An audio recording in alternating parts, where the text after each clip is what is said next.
Saat perut saya melilit karena belum makan sejak pagi, saya hanya meminta sepiring nasi kepada ibu mertua saya, tapi di depan seluruh keluarga yang sedang berkumpul. Beliau justru menunjuk mangkuk kotor bekas makanan anjing di lantai. Kalau lapar, makan dari situ saja, katanya sambil tersenyum sinis. Suami saya hanya menunduk.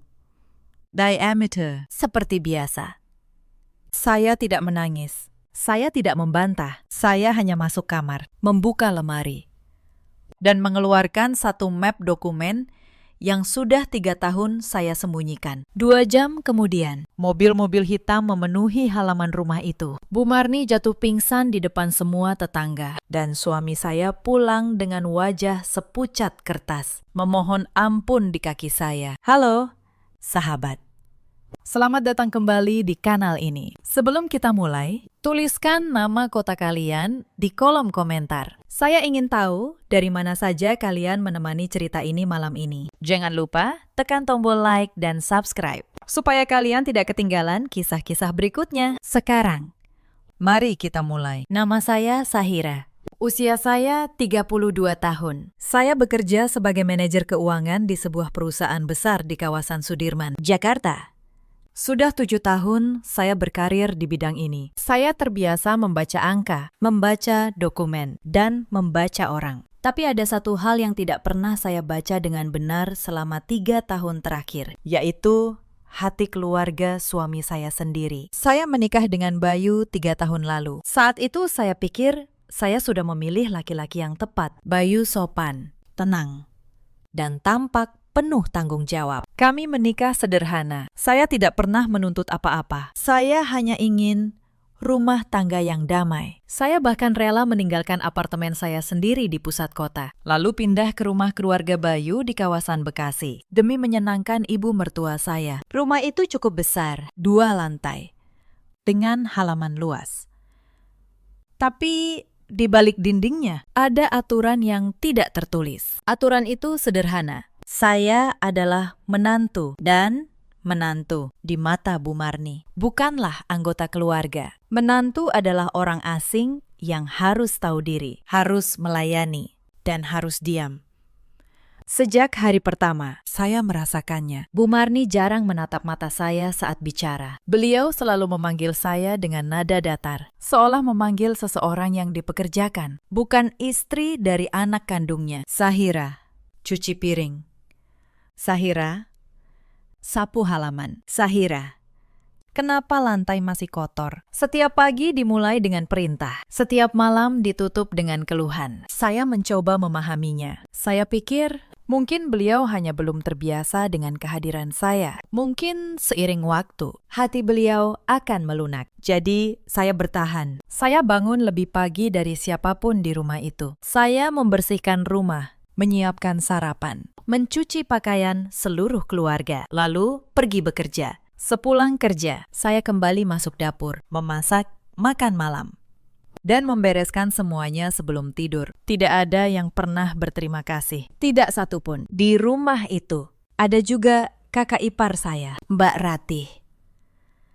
Usianya 38 tahun. Ia sudah menikah, tapi sering datang ke rumah ibunya. Kadang menginap berhari-hari bersama 2 anaknya. Mbak Ratih adalah duplikat ibunya. Hanya saja, lebih tajam lidahnya. Setiap kali ia datang, rumah itu terasa semakin kecil bagi saya. Sahira, kopiku mana?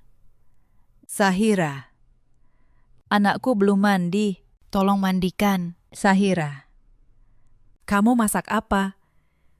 Kok baunya begini? Mbak Ratih memperlakukan saya seperti pembantu yang digaji. Dan ibu mertua saya membiarkannya, bahkan menikmatinya. Lalu ada adik ipar saya, Dimas.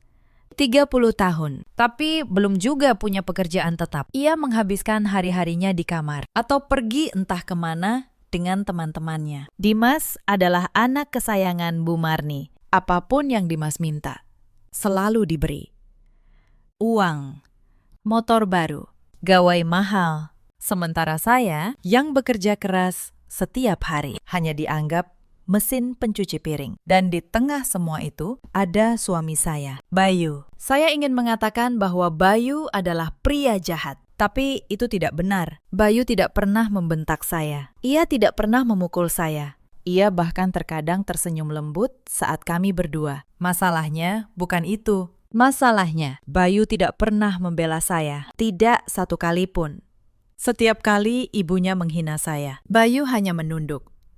Setiap kali Mbak Ratih merendahkan saya, Bayu hanya pura-pura tidak mendengar. Setiap kali saya menangis diam-diam di kamar, Bayu hanya berkata, "Sabar ya, Sahira. Ibu memang begitu orangnya. Lama-lama juga baik, lama-lama juga baik." Kalimat itu saya dengar ratusan kali. Tapi hari yang dijanjikan itu tidak pernah datang. Kadang seseorang tidak perlu menjadi jahat untuk melukai kita. Kadang cukup dengan diam. Cukup dengan membiarkan ketidakadilan terus terjadi di depan matanya. Cukup dengan tidak melakukan apa-apa saat orang yang seharusnya ia lindungi sedang dihancurkan. Itulah yang Bayu lakukan selama 3 tahun. Ia tidak pernah ikut menghina, tapi ia juga tidak pernah melindungi. Yang tidak diketahui keluarga itu adalah satu hal. Saya bukan perempuan biasa seperti yang mereka kira. Tapi saat itu, saya memilih untuk tetap diam. Karena saya masih percaya, mungkin cinta bisa mengubah segalanya. Mungkin kesabaran akan dibalas dengan kebaikan. Saya salah. Dan saya baru menyadarinya terlalu lama kemudian. Mari saya ceritakan bagaimana semuanya bermula menjadi semakin buruk. Awalnya, hinaan itu masih terbungkus kata-kata. Bu Marni mengkritik masakan saya, mengkritik cara saya menyapu, mengkritik baju yang saya pakai. Saya menelan semuanya. Tapi seiring waktu, hinaan itu berubah menjadi sesuatu yang jauh lebih kejam. Suatu sore, saya pulang kerja lebih lambat dari biasanya. Ada rapat penting di kantor yang tidak bisa saya tinggalkan. Saya tiba di rumah pukul 7 malam, kelelahan. Dengan kaki yang nyaris tak sanggup melangkah. Begitu membuka pintu, Bu Marni sudah berdiri di ruang tamu dengan wajah merah. "Jam berapa ini baru pulang?" bentaknya. "Kamu pikir rumah ini hotel? Suamimu belum makan, anak-anak Ratih belum makan, dan kamu malah keluyuran entah kemana." Saya mencoba menjelaskan bahwa saya ada rapat, tapi beliau tidak mau mendengar. Alasan saja. Perempuan yang baik itu mengurus rumah, bukan sibuk kerja sampai malam. Kalau memang butuh uang, kerja saja jadi pembantu, lebih jelas. Malam itu, saya memasak untuk seluruh keluarga. Meski tangan saya gemetar karena lelah, tidak ada yang menawarkan bantuan. Bayu hanya duduk menonton televisi. Itu insiden pertama yang membuat sesuatu dalam diri saya mulai retak. Beberapa minggu kemudian, datang insiden kedua. Saat itu hari Minggu. Mbak Ratih mengadakan arisan di rumah, mengundang teman-temannya. Saya disuruh memasak untuk 12 orang, menyajikan dan mencuci semua peralatan setelahnya. Saya melakukannya tanpa mengeluh. Tapi, di tengah arisan, salah satu teman Mbak Ratih bertanya, "Ratih, ini siapa?" "Pembantu barumu." Dan Mbak Ratih dengan santai menjawab, "Oh, ini istrinya adikku. Tapi ya, fungsinya memang seperti pembantu." "Kok?" Lalu, mereka semua tertawa. Saya berdiri di sudut dapur, memegang nampan, dan mendengar tawa itu. Wajah saya panas. Tapi saya tidak berkata apa-apa. Saya hanya melanjutkan pekerjaan saya, sambil menahan air mata yang nyaris jatuh. Yang paling menyakitkan, Bayu ada di ruangan itu. Ia mendengar semuanya, dan ia memilih diam. Insiden ketiga terjadi saat saya sakit. Suatu pagi, badan saya demam tinggi. Kepala saya berdenyut, dan saya nyaris tidak bisa bangun dari tempat tidur. Saya memberanikan diri meminta izin untuk tidak menyiapkan sarapan hari itu. Bu Marni masuk ke kamar, menatap saya dengan dingin, lalu berkata, "Sakit. Sakit kok manja. Dulu waktu aku masih jadi menantu, demam pun tetap masak. Kamu ini cuma cari-cari alasan biar bisa malas-malesan." Beliau menarik selimut saya. "Ayo, bangun. Keluarga ini butuh makan." Hari itu, dengan demam tinggi, saya tetap memasak. Saya berpegangan pada meja dapur agar tidak terjatuh. Dan saat sarapan tersaji, tidak ada satupun dari mereka yang bertanya bagaimana keadaan saya. Insiden keempat datang dari Dimas. Adik ipar saya itu kehabisan uang lagi. Ia masuk ke kamar saya saat saya sedang tidak ada, lalu mengambil uang dari dompet saya. Saat saya menyadarinya dan menanyakannya, Dimas hanya menyeringai. Ambil sedikit kok. Lagian kamu kan kerja, banyak duit. Bagi-bagi sama saudara dong. Saya melaporkannya kepada Bu Marni, berharap beliau akan menegur anaknya. Tapi yang terjadi sebaliknya. Cuma uang segitu saja kamu ributkan. Dasar pelit. Pantas saja keluargamu dulu miskin. Dimas itu masih saudara. Harusnya kamu bersyukur bisa membantu. Saat itu, saya sadar di rumah ini.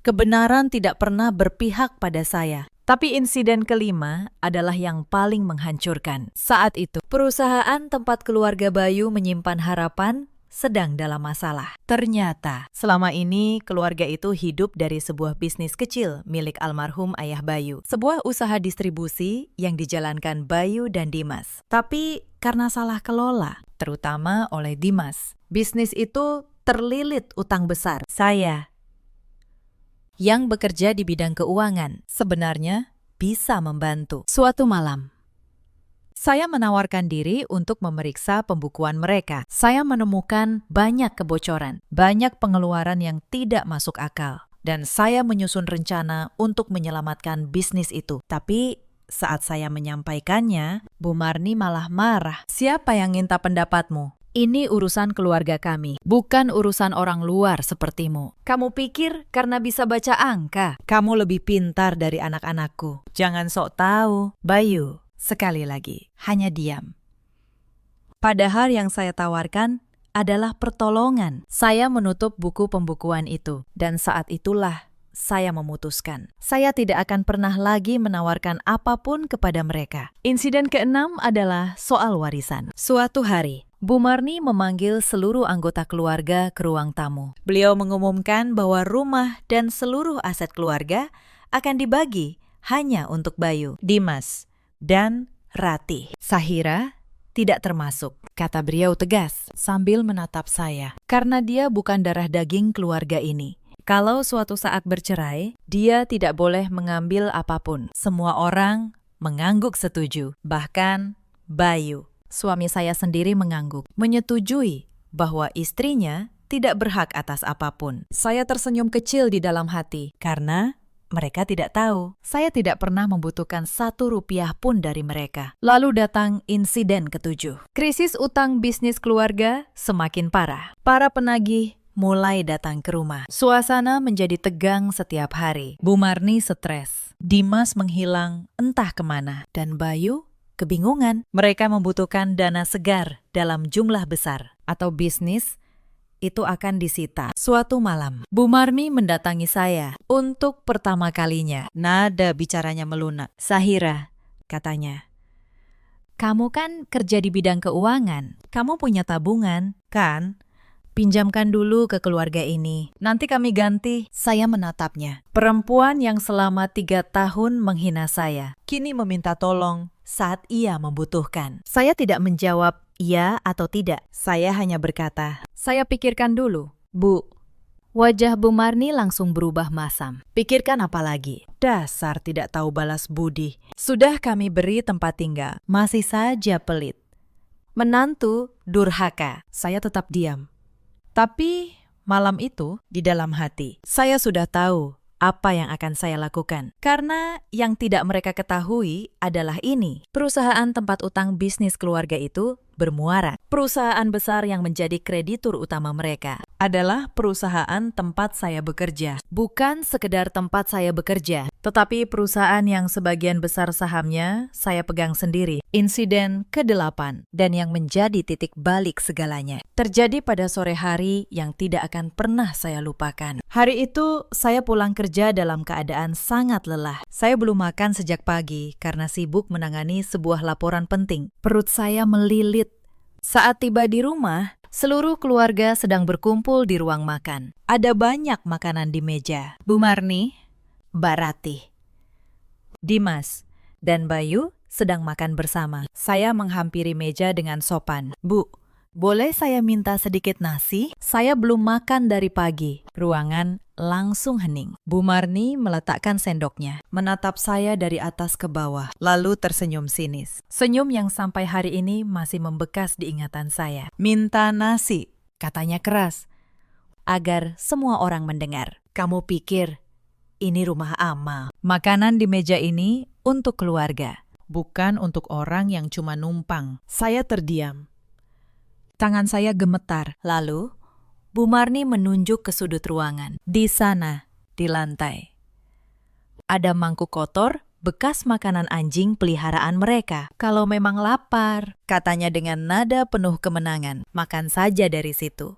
Itu lebih pantas untukmu. Mbak Ratih tertawa. Dimas menyeringai. Dan Bayu, suami saya, menundukkan kepalanya. Diameter, seperti biasa, seperti selalu. Saya menatap mangkuk kotor itu, lalu menatap wajah-wajah di ruangan itu. Wajah-wajah yang selama 3 tahun saya layani, saya sabari, saya maafkan berulang kali. Dan untuk pertama kalinya, saya tidak merasa sakit hati. Saya justru merasa tenang, sangat tenang. Karena di detik itu, sesuatu di dalam diri saya yang selama ini saya pertahankan dengan susah payah, akhirnya patah. Dan saat ia patah, saya merasa jauh lebih ringan dari sebelumnya. Saya tidak menangis, saya tidak membantah. Saya hanya menundukkan kepala sedikit, lalu berkata pelan, "Baik, Bu." Hanya itu. Lalu, saya berbalik dan berjalan menuju kamar. Mereka mengira saya akan kembali seperti biasa. Mereka mengira saya akan menangis lalu memohon. Mereka tidak tahu, langkah saya menuju kamar itu adalah langkah terakhir saya sebagai perempuan yang bisa mereka injak. Begitu pintu kamar tertutup, saya berdiri diam beberapa saat. Ruangan terasa sunyi. Saya menatap foto pernikahan saya dengan Bayu yang tergantung di dinding. Foto itu diambil 3 tahun lalu, saat saya masih percaya bahwa cinta bisa mengalahkan segalanya. Saat saya masih percaya bahwa kesabaran akan membawa kebahagiaan. Ternyata saya salah. Saya menghapus tidak ada air mata. Karena memang tidak ada yang jatuh. Lalu, saya membuka lemari. Dan dari bagian paling bawah, saya mengeluarkan sebuah koper kecil dan 1 map dokumen tebal yang sudah lama saya simpan. Map yang tidak pernah diketahui siapapun di rumah ini. Di dalam map itu ada akta-akta, sertifikat saham, surat-surat kepemilikan, dan 1 dokumen yang akan mengubah segalanya. Surat waris dari almarhum ayah saya. Karena ada satu hal yang tidak pernah mereka tanyakan tentang saya selama 3 tahun ini. Mereka tidak pernah bertanya siapa ayah saya. Mereka terlalu sibuk menghina, sampai tidak pernah peduli dari mana saya berasal. Ayah saya adalah Hartano, pendiri Hartono Group, salah satu kelompok usaha terbesar di kota ini. Beliau meninggal 2 tahun lalu dan mewariskan seluruh kepemilikannya kepada saya, anak tunggalnya.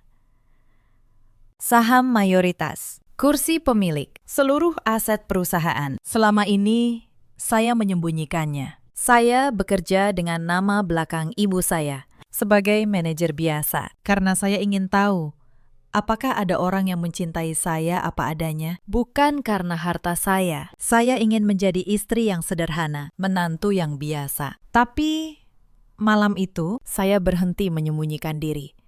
Saya membuka ponsel dan menelpon 1 nomor yang selama ini tidak pernah saya gunakan di rumah ini. Nomor Pak Gunawan, direktur utama yang menjalankan perusahaan atas nama saya. Pak Gunawan, kata saya, "Tenang, ini Bu Sahira. Saya ingin Anda mengaktifkan kembali seluruh hak dan kewenangan kepemilikan saya. Mulai malam ini." Di seberang telepon, Pak Gunawan terdiam sejenak, lalu menjawab dengan hormat, "Baik, Bu, apa ada hal lain yang bisa kami bantu?" Saya menatap koper di atas ranjang. "Ya," kata saya.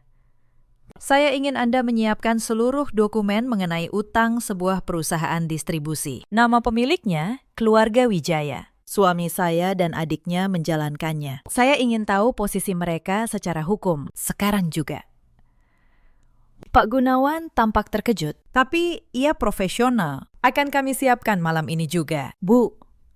Tim akan datang ke alamat yang Anda berikan. Saya menutup telepon. Lalu saya melanjutkan mengemasi barang-barang saya tanpa tergesa, tanpa amarah, hanya dengan ketenangan yang belum pernah saya rasakan sebelumnya. Saya memasukkan beberapa pakaian, ijazah, buku tabungan, dan dokumen-dokumen penting. Lalu, saya menutup koper itu di luar kamar. Suara televisi masih terdengar. Sesekali terdengar tawa Mbak Ratih. Mereka masih merasa menang.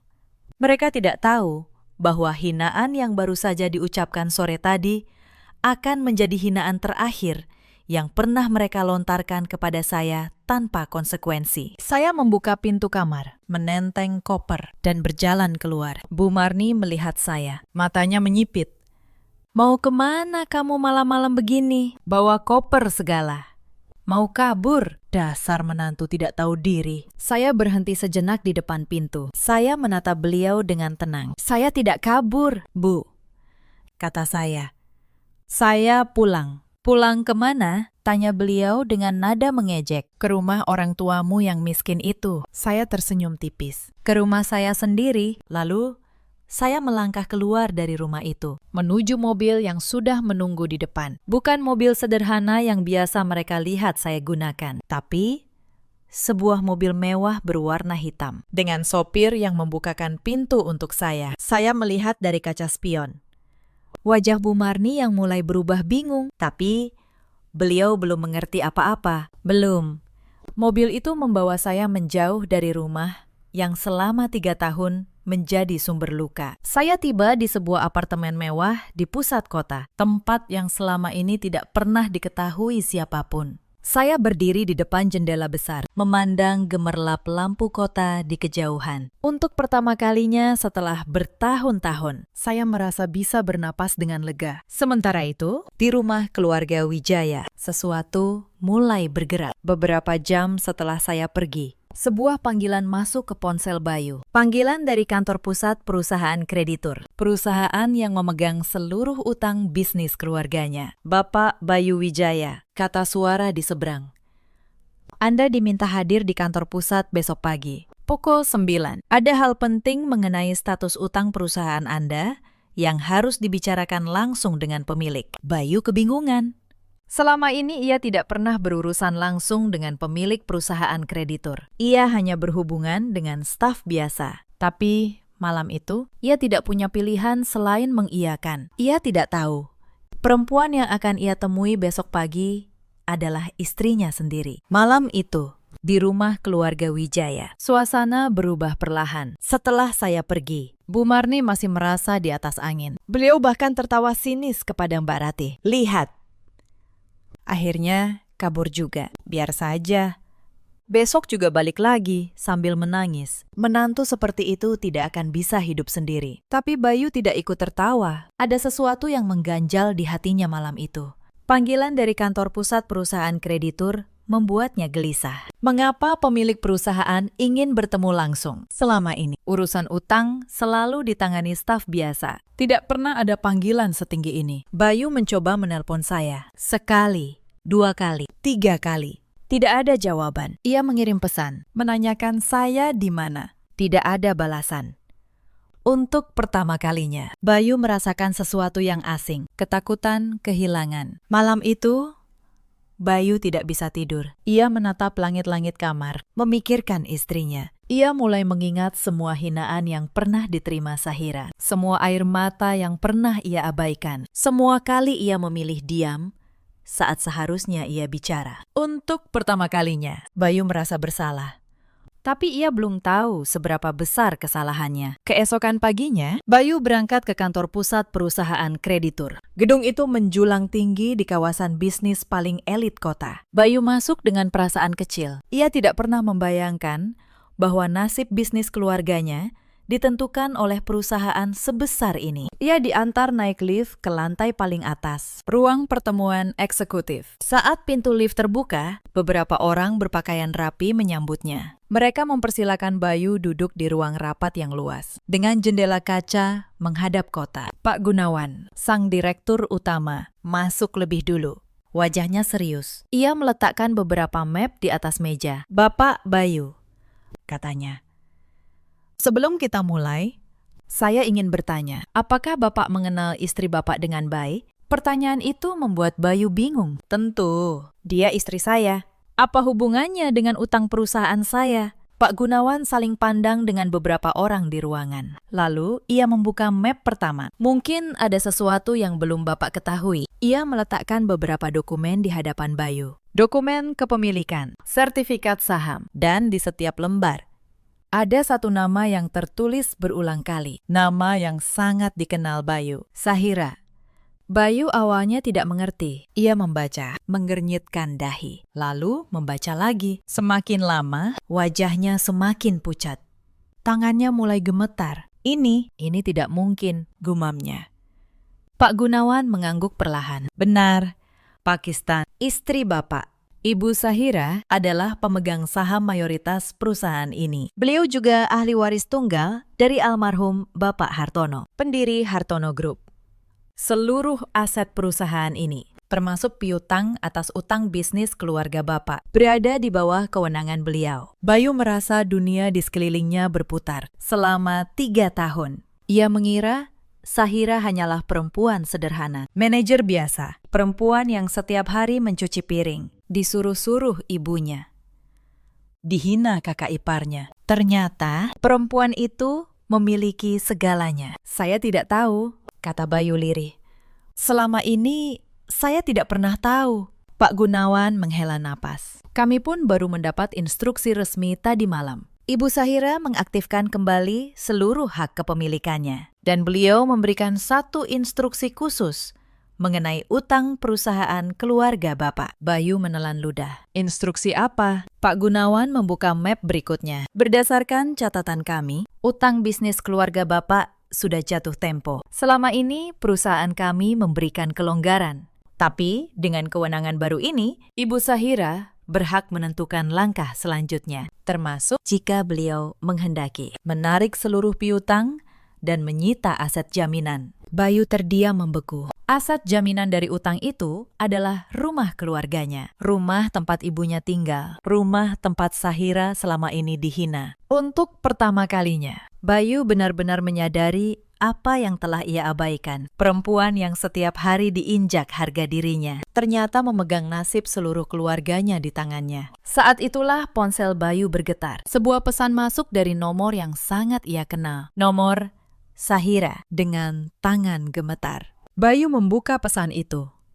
Terima kasih untuk semua yang pernah kita lalui. Saya sudah mencoba bertahan selama yang saya bisa. Tapi saya tidak sanggup lagi hidup di tempat yang membuat saya kehilangan harga diri saya sendiri. Jagalah dirimu baik-baik. Tidak ada makian, tidak ada ancaman, hanya perpisahan. Air mata mulai menggenang di pelupuk mata Bayu. Karena untuk pertama kalinya sejak mereka menikah, pesan dari istrinya bukan berisi perhatian, melainkan perpisahan. Bayu menundukkan kepala di ruang rapat itu. Ia tidak peduli lagi pada utang, pada perusahaan, pada apapun. Yang ia pikirkan hanya satu hal. Ia telah kehilangan perempuan yang seharusnya ia lindungi. Sementara Bayu hancur di kantor pusat. Saya berada di apartemen saya, menatap kota dari ketinggian. Pak Gunawan menelpon, melaporkan bahwa Bayu sudah mengetahui semuanya. Saya hanya mendengarkan. Lalu memberi satu instruksi terakhir. Pak Gunawan, kata saya, sore ini, saya ingin tim hukum kita datang ke rumah keluarga Wijaya. Bawa seluruh dokumen. Saya ingin semuanya diselesaikan secara resmi. Di depan seluruh keluarga itu. Karena saya tidak ingin balas dendam dengan cara yang kotor. Saya hanya ingin satu hal. Saya ingin mereka tahu siapa perempuan yang selama ini mereka injak. Saya ingin kebenaran itu terbuka di tempat yang sama di mana harga diri saya dihancurkan. Sore itu tiba. Di rumah keluarga Wijaya, suasana masih seperti biasa. Bu Marni duduk di teras, mengomel tentang menantunya yang belum juga pulang. Mbak Ratih sibuk bergosip. Dimas baru bangun tidur. Mereka tidak tahu apa yang akan datang. Lalu terdengar suara mobil-mobil memasuki halaman. Bukan satu, tapi beberapa. Mobil-mobil hitam mengkilap berhenti di depan rumah. Para tetangga mulai keluar, penasaran. Dari dalam mobil, turun beberapa orang berpakaian rapi, membawa map-map dokumen. Bu Marni berdiri, kebingungan.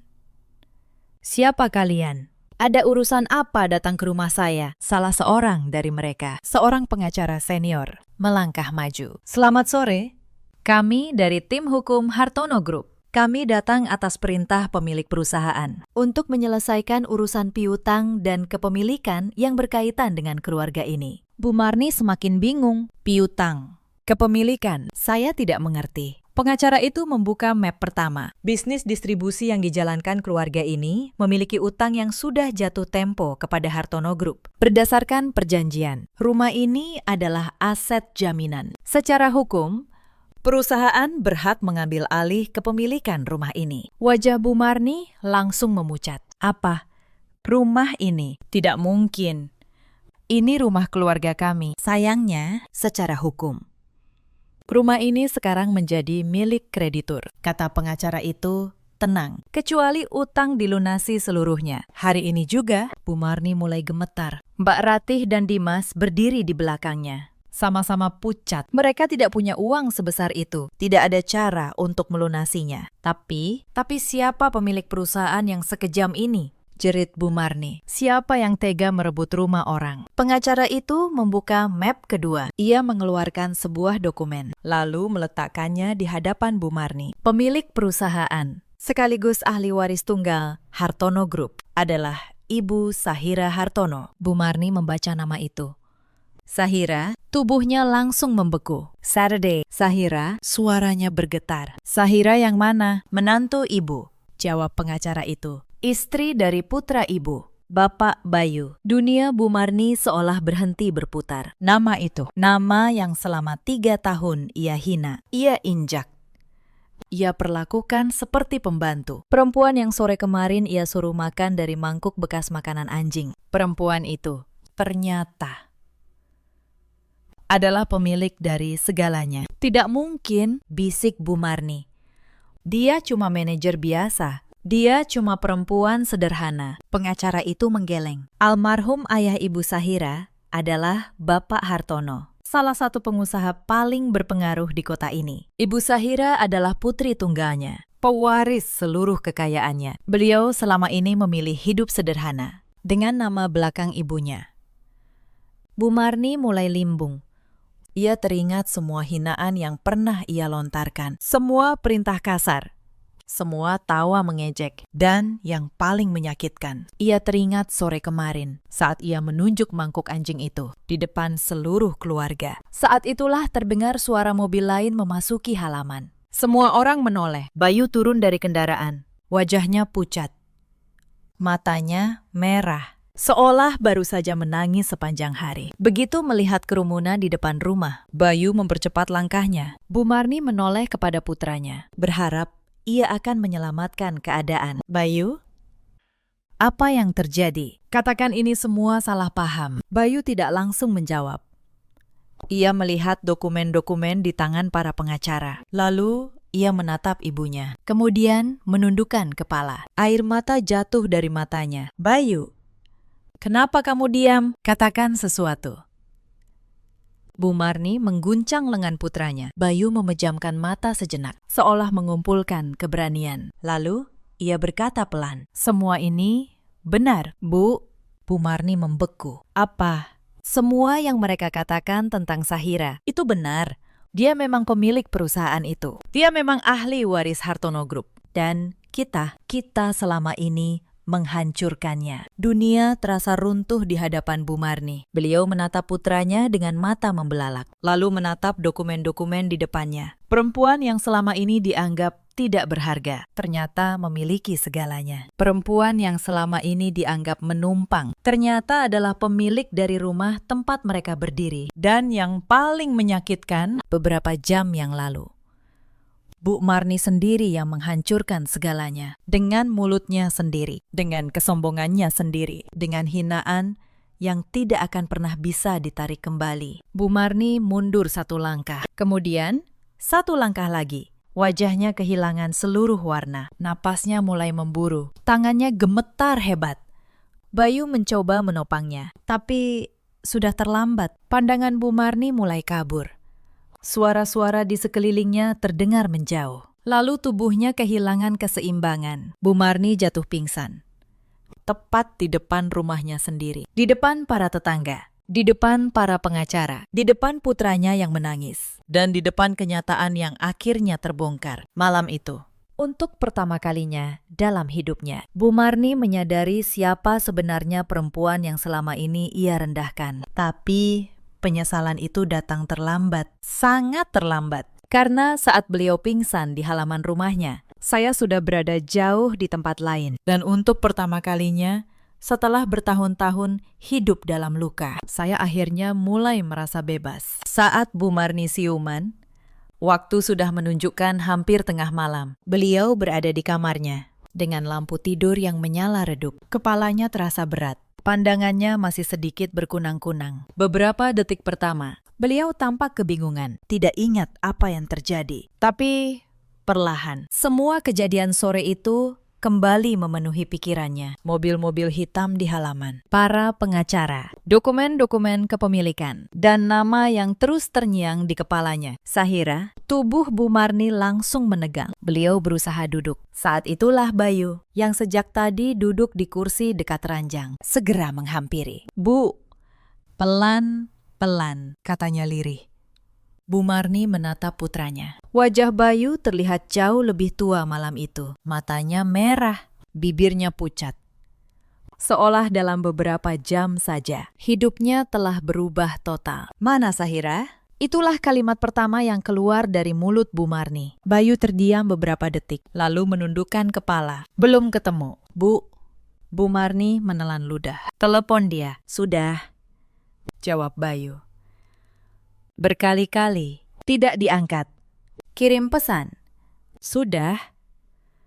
"Bu," tidak dibalas. Bu Marni merasakan jantungnya kembali berdebar. Untuk pertama kalinya dalam hidupnya, beliau merasa kehilangan kendali atas keadaan. Perempuan yang selama ini ia anggap remeh, kini menghilang. Membawa serta nasib seluruh keluarga di tangannya. "Bayu," kata Bu Marni dengan suara bergetar. "Apa yang sebenarnya terjadi? Bagaimana mungkin Sahira? Bagaimana mungkin dia pemilik perusahaan itu?" Bayu menarik napas panjang. Lalu, ia menceritakan semuanya. Tentang pertemuannya di kantor pusat tadi pagi. Tentang dokumen-dokumen kepemilikan. Tentang Pak Gunawan yang menjelaskan bahwa Sahira adalah ahli waris tunggal Hartono Group. Tentang utang bisnis keluarga yang seluruhnya berada di tangan istrinya sendiri. Semakin Bayu bercerita, semakin pucat wajah Bu Marni. Beliau menutup mulutnya dengan tangan yang gemetar. "Astagfirullah," bisiknya. "Apa yang sudah kita lakukan?" Air mata mulai jatuh dari mata Bu Marni. Bukan air mata penyesalan yang tulus, mungkin awalnya.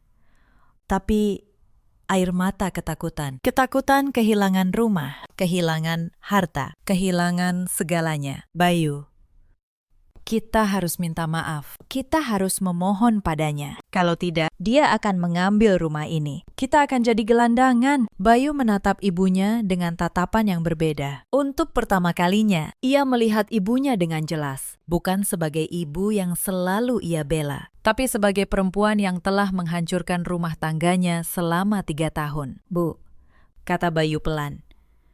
"Ini bukan soal rumah, ini bukan soal harta, ini soal seorang perempuan yang selama 3 tahun kita injak setiap hari. Perempuan yang ibu suruh makan dari mangkuk anjing kemarin sore. Dan saya hanya diam. Saya membiarkannya." Bu Marni terdiam. "Yang membuat saya hancur bukan karena dia kaya." "Bu," lanjut Bayu. Suaranya bergetar. "Yang membuat saya hancur karena saya baru sadar, selama ini saya menyia-nyiakan perempuan terbaik yang pernah saya miliki. Dan saya melakukannya bukan karena dia jahat, tapi karena saya pengecut. Karena saya tidak pernah berani membela istri saya sendiri." Malam itu, di kamar yang temaram, ibu dan anak itu terdiam dalam keheningan yang panjang. Keheningan yang dipenuhi penyesalan. Sementara itu, di pagi berikutnya, kabar tentang keluarga Wijaya mulai menyebar. Para tetangga membicarakannya, bahwa keluarga yang selama ini sombong itu ternyata menghina menantu yang merupakan pewaris konglomerat, Barati. yang biasanya paling lantang, kini tidak berani keluar rumah. Ia malu. Teman-teman arisannya yang dulu ia ajak menertawakan saya, kini berbalik membicarakannya. Dimas, adik ipar yang biasa mengambil uang dari dompet saya, kini ketakutan. Bisnis yang ia jalankan terancam disita. Tidak ada lagi uang mudah, tidak ada lagi motor baru. Untuk pertama kalinya, ia harus menghadapi akibat dari kemalasannya sendiri. Beberapa hari kemudian, Bayu datang ke apartemen saya. Entah bagaimana ia menemukan alamatnya. Mungkin dari Pak Gunawan, mungkin dari pengacara. Ia berdiri di depan pintu dengan wajah lelah dan mata sembab. Petugas keamanan apartemen menghubungi saya, menanyakan apakah saya bersedia menerimanya. Saya terdiam sejenak. Lalu saya berkata, "Persilakan dia naik." Saya membuka pintu. Bayu berdiri di sana. Suami yang selama 3 tahun tidak pernah membela saya. Suami yang hanya diam saat saya dihina. Suami yang mengangguk saat ibunya berkata, "Saya tidak berhak atas apapun." "Sahira," katanya lirih. Suaranya bergetar. Saya datang untuk minta maaf." Saya menatapnya dengan tenang. Tidak ada amarah, tidak ada kebencian, hanya ketenangan. "Masuklah," kata saya. Bayu masuk. Ia duduk di sofa dengan kepala tertunduk. Untuk beberapa saat, ia tidak bisa berkata apa-apa. Lalu, air matanya jatuh. "Saya tahu saya tidak pantas dimaafkan," katanya. "Saya tahu saya pengecut. Selama 3 tahun, saya melihatmu dihina setiap hari. Dan saya tidak melakukan apa-apa. Saya membiarkan ibu saya menginjak harga dirimu. Saya membiarkan kakak saya merendahkanmu. Saya membiarkan adik saya memanfaatkanmu. Dan saya hanya diam. Saya mendengarkan tanpa memotong. Saya tidak datang ke sini untuk meminta hartamu," lanjut Bayu. "Saya tidak peduli soal rumah, soal perusahaan, soal utang. Ambil semuanya kalau memang itu yang pantas. Saya datang ke sini karena saya menyesal, karena saya baru sadar saya telah kehilangan perempuan terbaik dalam hidup saya. Dan itu salah saya sendiri." Saya menarik napas panjang, lalu saya berbicara. Untuk pertama kalinya, dengan jujur kepadanya. "Bayu," kata saya, "kamu tahu apa yang paling menyakitkan selama 3 tahun ini? Bukan hinaan ibumu, bukan ejekan kakakmu, bukan ulah adikmu. Yang paling menyakitkan adalah kamu. Karena kamu adalah satu-satunya orang yang seharusnya berdiri di sisi saya. Dan kamu memilih diam." Bayu menundukkan kepala semakin dalam. "Saya tidak menyembunyikan harta saya untuk menipumu," lanjut saya. "Saya menyembunyikannya karena saya ingin tahu apakah ada orang yang mencintai saya apa adanya. Bukan karena uang. Bukan karena nama keluarga. Saya ingin menjadi istri yang sederhana, menantu yang biasa. Saya ingin diterima sebagai manusia, bukan sebagai dompet." Saya berhenti sejenak, menatap kota dari jendela. Tapi yang saya dapatkan adalah penghinaan setiap hari. Dan kamu membiarkannya. Jadi, saya berhenti. Saya berhenti mencari pengakuan dari orang-orang yang tidak pernah menghargai saya. Bayu mengangkat wajahnya. Matanya basah. Apakah masih ada kesempatan untuk memperbaiki semuanya? Saya menatapnya cukup lama. Lalu saya menggeleng pelan. "Tidak, Bayu," kata saya. "Bukan karena saya membencimu, tapi karena harga diri yang sudah diinjak terlalu lama, terlalu mahal untuk dipertaruhkan lagi. Saya sudah memaafkanmu. Saya memaafkan ibumu, kakakmu, adikmu. Tapi memaafkan bukan berarti kembali. Saya memilih untuk pergi dan tetap pergi." Bayu terdiam. Air matanya mengalir, tapi ia tidak membantah. Mungkin jauh di dalam hatinya, ia tahu bahwa saya benar soal utang perusahaan keluargamu, kata saya. "Saya tidak akan mengambil rumah itu. Saya bukan orang yang akan membuat ibumu menjadi gelandangan. Meski beliau pernah menyuruh saya makan dari mangkuk anjing. Utang itu akan saya hapuskan. Anggap saja itu pemberian terakhir dari menantu yang dulu kalian anggap tidak berharga." Bayu menatap saya dengan tidak percaya. "Kenapa setelah semua yang kami lakukan? Kenapa kamu masih sebaik ini?" Saya tersenyum tipis. Karena saya tidak ingin menjadi seperti kalian. Saya tidak ingin membalas kekejaman dengan kekejaman. Cukup satu hal yang saya inginkan. Saya ingin kalian tahu, perempuan yang kalian injak selama ini ternyata punya pilihan untuk menghancurkan kalian, tapi memilih untuk tidak melakukannya. Itu sudah cukup bagi saya. Bayu menundukkan kepalanya. Terima kasih, Sahira, dan maafkan saya. Untuk semuanya. Ia berdiri, berjalan menuju pintu. Sebelum keluar, ia berhenti sejenak. Saya harap kamu bahagia. Kamu pantas mendapatkannya, lebih dari siapapun. Lalu ia pergi, pintu tertutup pelan di belakangnya. Dan saat itulah, satu bab dalam hidup saya benar-benar selesai. Beberapa minggu kemudian, saya mendengar kabar tentang keluarga Wijaya. Bu Marni jatuh sakit cukup lama setelah malam itu. Bukan karena penyakit fisik, tapi karena penyesalan yang menggerogotinya. Beliau yang dulu selalu sombong, kini menjadi pendiam. Para tetangga bercerita bahwa beliau sering duduk sendirian di teras, menatap kosong ke arah jalan, seolah menunggu seseorang yang tidak akan pernah kembali. Mbak Ratih, kakak ipar yang dulu memperlakukan saya seperti pembantu, kini tidak lagi punya muka untuk bergosip. Reputasinya hancur. Teman-teman arisannya menjauh satu persatu. Dimas, adik ipar yang malas, akhirnya terpaksa bekerja keras untuk pertama kalinya dalam hidupnya. Tanpa lagi ada Sahira yang bisa ia mintai uang. Tanpa lagi ada kemudahan. Mungkin itu yang ia butuhkan selama ini. Dan Bayu, suami yang selama 3 tahun memilih diam. Saya dengar ia tidak menikah lagi. Ia sibuk membangun kembali bisnis keluarganya dari nol. Kali ini dengan tangannya sendiri, mungkin dengan caranya.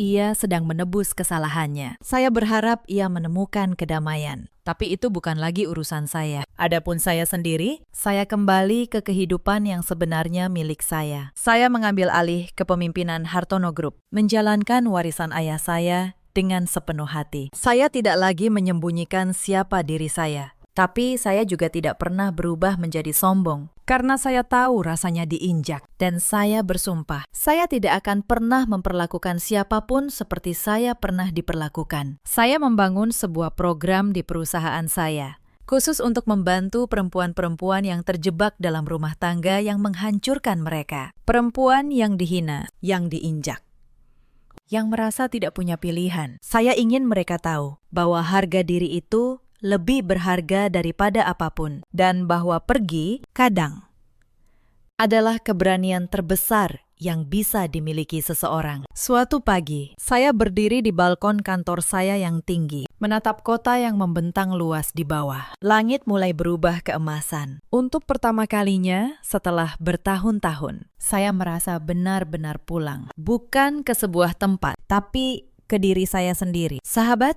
cerita ini mengajarkan kita banyak hal. Jangan pernah merendahkan seseorang hanya karena ia terlihat sederhana, karena tidak semua orang menunjukkan nilai dirinya kepada dunia. Ada banyak orang yang memilih diam, bukan karena lemah, tapi karena mereka tidak perlu membuktikan apapun kepada siapapun. Jangan pernah menganggap kesabaran sebagai kelemahan, sebab orang yang paling sabar sekalipun pada akhirnya punya batas, dan ketika batas itu tercapai, ia bisa memilih pergi. Saat itu terjadi penyesalan sering datang terlambat setelah semuanya tidak bisa diperbaiki lagi. Di luar sana, ada banyak perempuan seperti saya dulu, perempuan yang setiap hari diinjak, harga dirinya di rumah yang seharusnya menjadi tempat paling aman. Perempuan yang menangis diam-diam, lalu menghapus air matanya dan kembali tersenyum demi menjaga keutuhan rumah tangga. Jika kalian salah satunya, ketahuilah,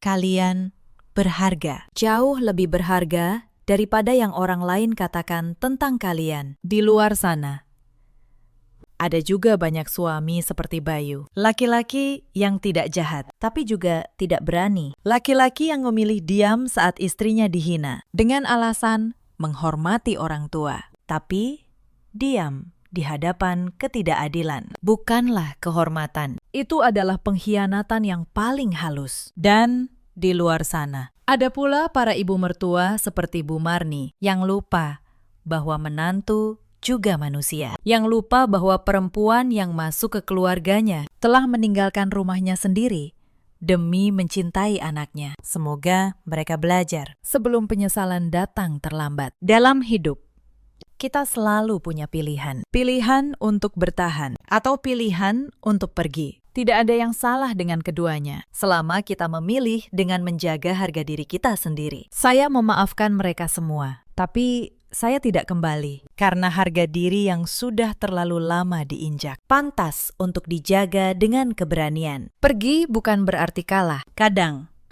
pergi adalah satu-satunya cara untuk menyelamatkan diri dari orang-orang yang tidak pernah menghargai ketulusan kita. Itulah kisah saya. Terima kasih sudah menemani sampai akhir. Jika cerita ini menyentuh hati kalian, ceritakan kisah kalian sendiri di kolom komentar. Mungkin di luar sana ada seseorang yang membutuhkan kekuatan dari cerita kalian. Sampai jumpa di kisah berikutnya. Malam itu, di ruang persalinan sebuah rumah sakit di kawasan Cinere, saya hampir kehilangan nyawa.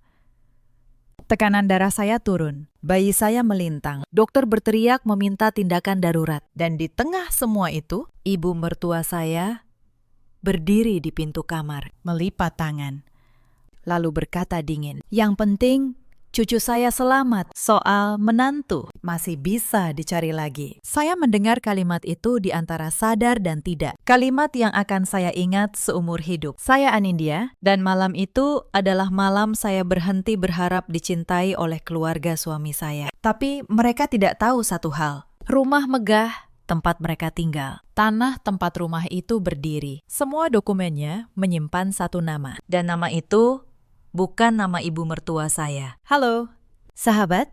Selamat datang kembali di kanal ini. Tempat kita berbagi kisah rumah tangga, air mata, dan pelajaran hidup yang bisa kita renungkan bersama. Sebelum kita mulai, tekan tombol subscribe dan nyalakan lonceng notifikasinya supaya kalian tidak ketinggalan kisah-kisah berikutnya. Tuliskan juga dari kota mana kalian menonton di kolom komentar. Sekarang, mari kita mulai. Nama saya Anindya. Usia saya 31 tahun. Saya bekerja sebagai auditor pajak di sebuah firma di kawasan Sudirman. Sudah 6 tahun saya menikah dengan Damar. Dan baru saja saya melahirkan anak pertama kami. Saya bukan perempuan yang lemah. Setiap hari saya membaca laporan keuangan tebal. Menelusuri angka yang disembunyikan orang. Menemukan kesalahan yang sengaja dikubur. Saya terbiasa dengan dokumen. Dengan tanda tangan. Dengan hitam di atas putih. Tapi di rumah keluarga suami saya, semua keahlian itu seakan tidak ada artinya. Kami tinggal di sebuah rumah besar 2 lantai di kawasan Bintaro. Rumah dengan halaman luas, pagar tinggi, dan ruang tamu yang bisa menampung 30 orang. Di mata tetangga, itu rumah keluarga yang terpandang. Di mata saya, itu rumah tempat saya merasa paling sendirian. Yang menguasai rumah itu bukan suami saya, bukan juga saya, tapi ibu mertua saya, Bu Sukarni. Bu Sukarni berusia 60 tahun. Rambutnya selalu disanggul rapi, bicaranya pelan. Tapi setiap kata seperti jarum. Sejak hari pertama saya masuk ke rumah itu, ia sudah memutuskan satu hal tentang saya, bahwa saya hanyalah perempuan yang menumpang hidup di rumahnya. "Kamu beruntung, Nindya," katanya suatu pagi, sambil menyeruput teh. "Bisa masuk ke keluarga seperti kami, jadi tahu diri sedikit." Saya hanya tersenyum. Saya pikir lama-lama beliau akan melihat saya berbeda. Saya salah. Di rumah itu ada satu orang lagi yang membuat hidup saya terasa sempit. Wulan, adik ipar saya, adik kandung Damar. Usianya 29 tahun, belum menikah, dan tinggal di rumah ibunya. Kalau Bu Sukarni adalah orang yang melukai dengan kata, Wulan adalah orang yang melukai dengan rencana. Ia tidak pernah membentak. Ia hanya tersenyum manis, lalu membisikkan sesuatu ke telinga ibunya. Dan keesokan harinya, hidup saya bertambah berat. Lalu ada Damar, suami saya. Damar bukan lelaki jahat. Itu yang dulu saya kira. Ia hanya lelaki yang memilih untuk tidak melihat. Setiap kali ibunya merendahkan saya, ia menunduk. Setiap kali adiknya menjebak saya, ia berkata, "Sudahlah, Nindya. Mengalah saja. Itu kan ibu saya." Mengalah. Kata itu menjadi penjara saya selama 6 tahun. Saya masih ingat tahun-tahun awal pernikahan kami. Saya datang ke rumah itu dengan hati penuh harapan. Saya membawa oleh-oleh untuk Bu Sukarni setiap kali pulang kerja. Saya memanggilnya ibu dengan tulus. Mencoba menjadi anak perempuan yang tidak pernah ia miliki. Tapi setiap usaha saya selalu ditepis. Ketika saya memasak masakan kesukaan Damar, Bu Sukarni mencicipinya sedikit, lalu meletakkan sendoknya. Rasanya aneh. Masakan kampung memang begini, ya. Untung anak saya tidak rewel. Ketika saya membelikannya kain batik bagus dengan gaji pertama saya, ia menerimanya tanpa melihat, lalu memberikannya kepada Wulan. Wulan lebih pantas. Kamu simpan saja uangmu. Nanti kamu tidak punya apa-apa. Ketika saya hamil, keguguran di tahun kedua. Sebuah kehilangan yang menghancurkan saya. Ia hanya berkata, mungkin memang belum rezeki, atau mungkin rahimmu yang bermasalah. Keluarga kami tidak pernah punya riwayat seperti itu. Setiap kalimat itu adalah luka kecil. Dan luka kecil yang dibiarkan bertahun-tahun, akhirnya menjadi luka yang dalam. Saya pernah mencoba bicara dengan Damar tentang semua ini. Saya menangis di hadapannya, menceritakan betapa sakitnya diperlakukan seperti orang asing di rumah sendiri. Damar memeluk saya saat itu. Tapi kata-katanya selalu sama. Ibu memang begitu. Nindya sudah tua, susah berubah. Kamu yang sabar, ya. Demi aku, selalu demi dia. Tidak pernah ada yang bertanya, bagaimana dengan saya? Saya menelan semuanya. Saya pikir cinta adalah tentang berkorban. Saya tidak tahu bahwa ada batas, di mana pengorbanan berhenti menjadi cinta, dan mulai menjadi penghancuran diri. Saya menjadi semakin diam, semakin kecil.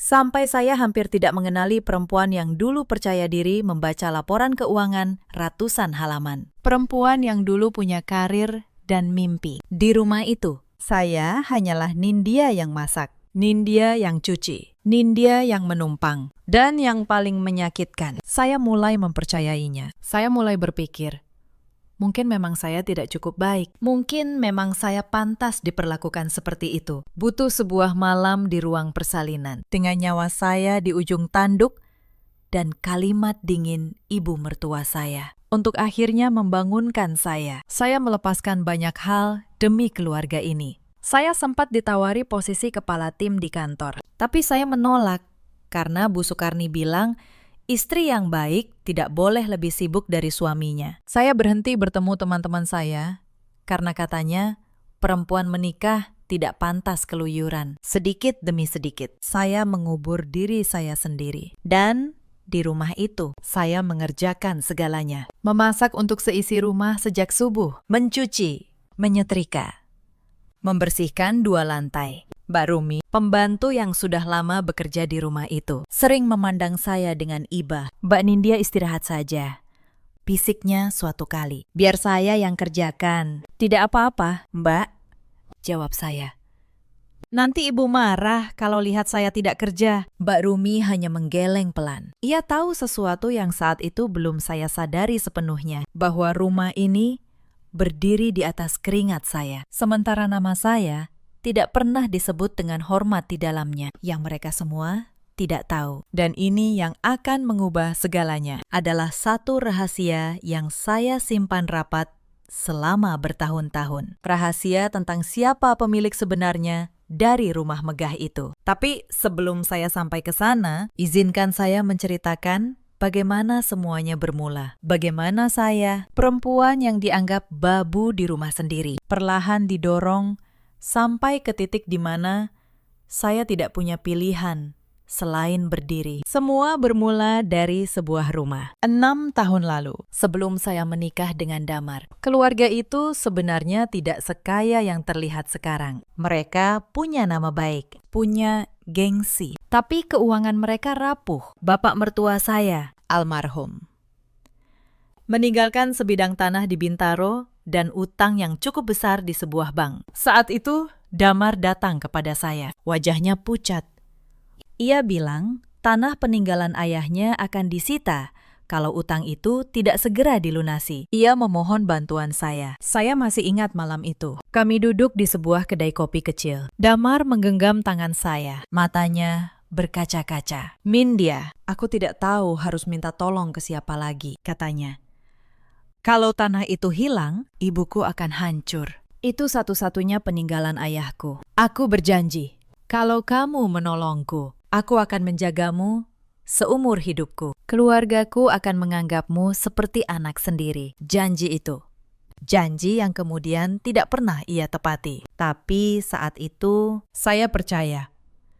Saya mencintai Damar, dan saya percaya bahwa menolongnya berarti membangun masa depan kami bersama. Maka saya melakukan sesuatu yang saat itu saya anggap sebagai bukti cinta. Saya menjual apartemen saya, satu-satunya aset yang saya bangun dari kerja keras saya bertahun-tahun sebelum menikah. Saya menambahkan seluruh tabungan saya. Saya melunasi utang keluarga itu. Dan saya membiayai pembangunan rumah 2 lantai yang sekarang mereka tinggali. Tapi saya seorang auditor. Saya tahu betul betapa berbahayanya menyerahkan uang tanpa dokumen. Maka saya meminta satu hal. Saya datang ke notaris bersama Damar. Karena tanah itu warisan, dan rumahnya saya yang biayai sepenuhnya. Kami sepakat membuat akta yang sah. Dan dengan persetujuan Damar saat itu, seluruh sertifikat tanah dan akta kepemilikan rumah dibuat atas satu nama. Nama saya, Anindya. Damar tahu hal ini. Ia menandatanganinya sendiri. Tapi seiring waktu, ia memilih melupakannya. Mungkin karena malu, mungkin karena ibunya tidak pernah tahu dan ia takut mengatakannya. Sementara Bu Sukarni, sejak pindah ke rumah itu, yakin sepenuhnya bahwa rumah itu adalah warisan suaminya yang ia perjuangkan sendiri. Ia memamerkannya ke seluruh keluarga besar. Rumah ini peninggalan almarhum bapak. Katanya bangga di setiap acara. Saya yang menjaganya. Saya tidak pernah membantah. Saya menyimpan dokumen-dokumen itu rapi di sebuah brankas kecil di kamar saya. Lalu, salinannya saya titipkan kepada Pak Tirta, notaris yang dulu mengurus semuanya. Saya pikir, selama keluarga ini menerima saya, dokumen itu tidak perlu pernah dibicarakan. Saya benar-benar tidak ingin menggunakannya. Saya hanya ingin dianggap sebagai bagian dari keluarga. Tapi Bu Sukarni dan Wulan punya rencana lain. Semua memburuk ketika saya hamil. Seharusnya itu kabar bahagia. Tapi di rumah itu, kehamilan saya justru membuka babak baru penderitaan. "Akhirnya kamu berguna juga," kata Bu Sukarni saat tahu saya mengandung. "Setidaknya kamu bisa memberi keturunan untuk anak saya." Bukan ucapan selamat, bukan pelukan, hanya penilaian. Seakan saya mesin selama kehamilan. Beban saya tidak berkurang sedikit pun. Bu Sukarni tetap meminta saya memasak untuk seluruh keluarga setiap hari, mengangkat panci besar, mengepel lantai. Saat saya mengeluh pusing di bulan ke-8, ia hanya berkata, "Dulu saya hamil sambil mencangkul di sawah.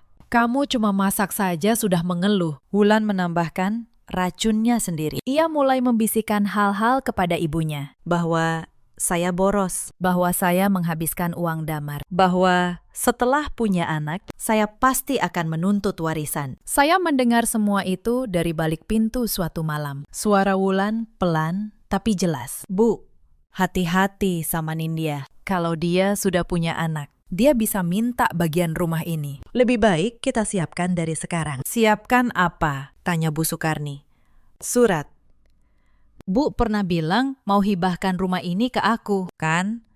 Kita urus saja diam-diam. Suruh Mas Damar tanda tangan. Nindya tidak usah tahu."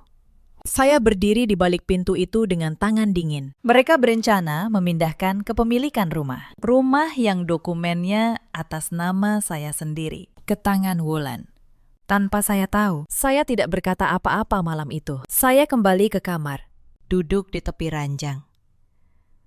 Dan untuk pertama kalinya, saya merasakan sesuatu yang dingin tumbuh di dada saya. Bukan lagi kesedihan, sesuatu yang lebih tenang, lebih sabar. Saya memutuskan untuk diam, untuk melihat, untuk membiarkan mereka berjalan sampai ujung rencana mereka sendiri. Sebagai auditor, saya tahu satu hal. Orang yang berbuat curang selalu meninggalkan jejak. Dan saya hanya perlu menunggu mereka membuat jejak itu cukup banyak. Bayi saya lahir di malam yang saya ceritakan di awal tadi. Setelah dokter berhasil menyelamatkan kami berdua, saya terbaring lemah selama 3 hari di rumah sakit. Selama 3 hari itu, Bu Sukarni datang 1 kali. Bukan untuk menjenguk saya, tapi untuk menggendong cucunya. Lalu pergi tanpa menoleh ke arah saya sama sekali. Damar sibuk dengan pekerjaannya. Yang menemani saya hanya Mbak Rumi, yang diam-diam datang membawakan bubur dan air hangat. Saat saya pulang, saya membawa pulang anak saya dengan tubuh yang masih sakit. Saya membayangkan setidaknya akan ada kehangatan di rumah. Saya salah lagi. Begitu saya tiba, saya naik ke lantai 2, ke kamar saya dan Damar. Saya mencoba membuka pintu. Tidak bisa. Kuncinya sudah diganti. Saya turun, bertanya kepada Bu Sukarni. Ia sedang duduk di ruang tamu, menggendong cucunya seakan itu miliknya seorang. Oh, kamar itu. Katanya tenang. Sekarang jadi kamar bayi. Cucu saya butuh ruang yang bagus. Kamu pindah ke kamar belakang saja. Kamar belakang. Kamar kecil dekat dapur yang dulu adalah gudang tempat menyimpan barang bekas. Lembab. Sempit.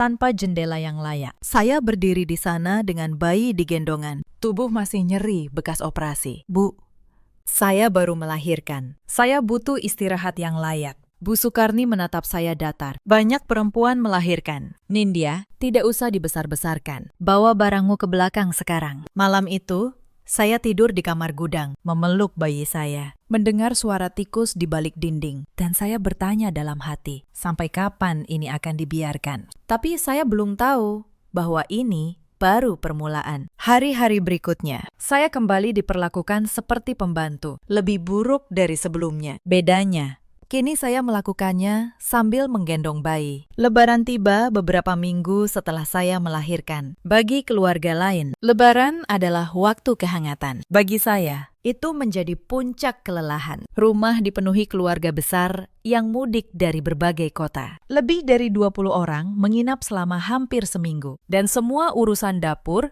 jatuh ke tangan saya seorang. Saya memasak opor ayam, rendang, ketupat, untuk puluhan mulut sejak sebelum subuh.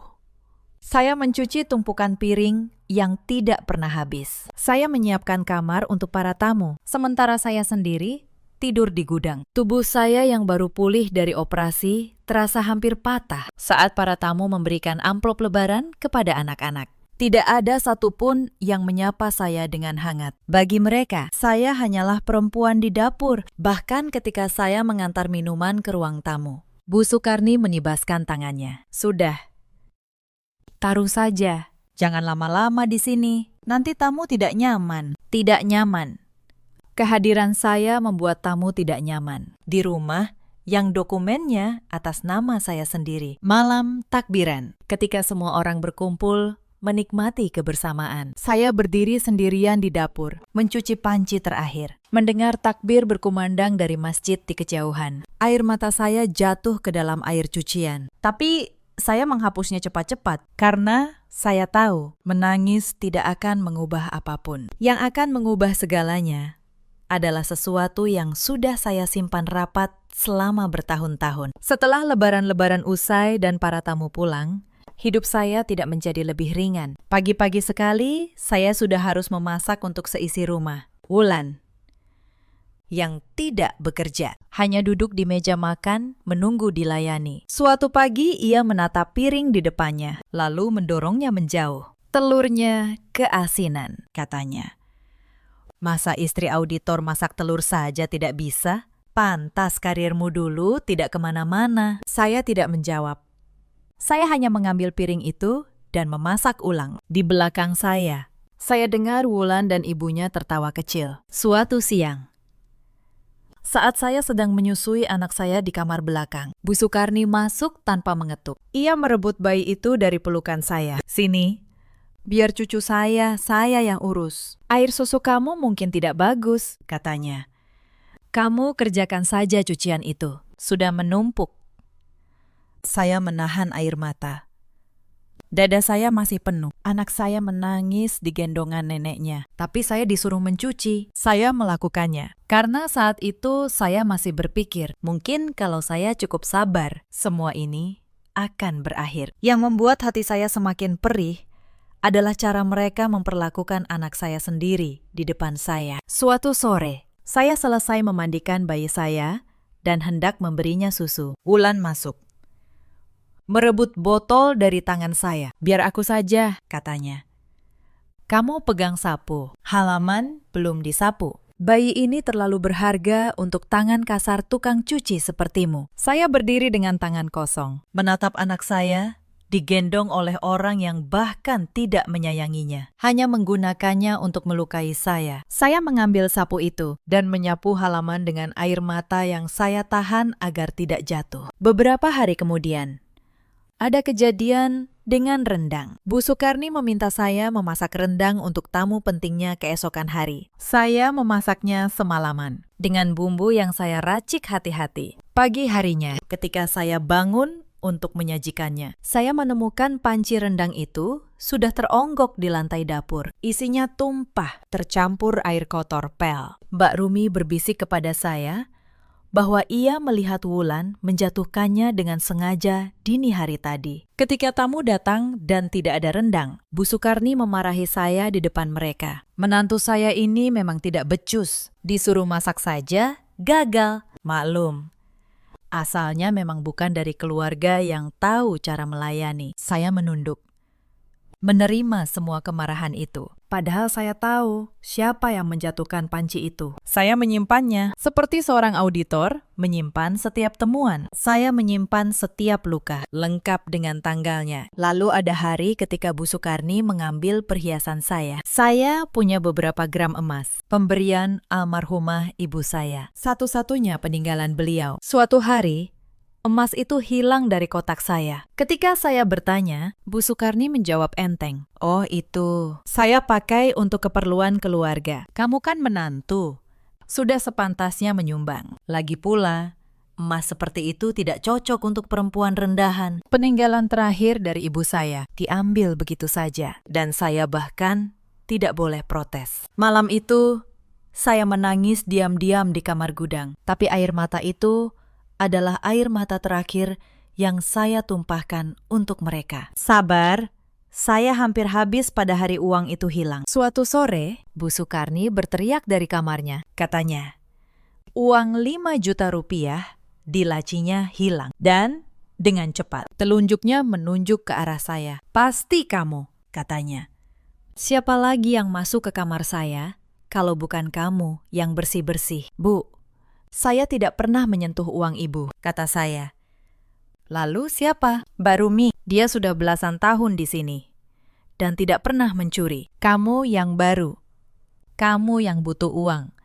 Dasar menantu nggak tahu diri." Wulan berdiri di belakang ibunya, menyilangkan tangan. Bibirnya melengkung samar. Dan di saat itulah saya tahu, dengan keyakinan seorang yang terbiasa membaca pola kecurangan, bahwa uang itu tidak benar-benar hilang. Itu dipindahkan untuk menyudutkan saya. Saya hampir membuka mulut, tapi saya menahan diri. Saya hanya berkata, "Baik, Bu, kalau ibu mau, panggil saja polisi. Biar diperiksa." Wajah Wulan berubah sedikit. Hanya sedikit, tapi cukup untuk membuat saya yakin saya benar. Mereka tidak akan memanggil polisi, karena tujuannya bukan uang. Tujuannya adalah membuat saya tampak hina di depan keluarga. Setelah tuduhan pencurian itu, pengawasan terhadap saya semakin ketat. Bu Sukarni mulai melarang saya keluar rumah sendirian. Ia bilang takut saya membawa kabur barang-barang. Bahkan untuk kontrol kesehatan setelah operasi, saya harus ditemani Wulan yang berdiri di samping saya seperti penjaga, mencatat kemana saja saya pergi. Telepon genggam saya pun mulai diperiksa. Suatu malam saya mendapati Wulan diam-diam membuka pesan-pesan saya saat saya tertidur. Mereka takut saya menghubungi seseorang. Mereka takut saya punya rencana. Padahal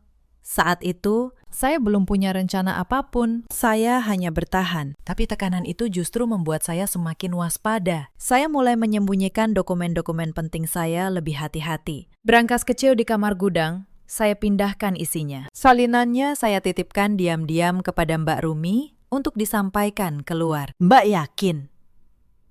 Tanya Mbak Rumi waktu itu. Menerima amplop coklat dari saya. Ini surat penting, ya. Mbak, sangat penting. Mbak Rumi, kata saya pelan.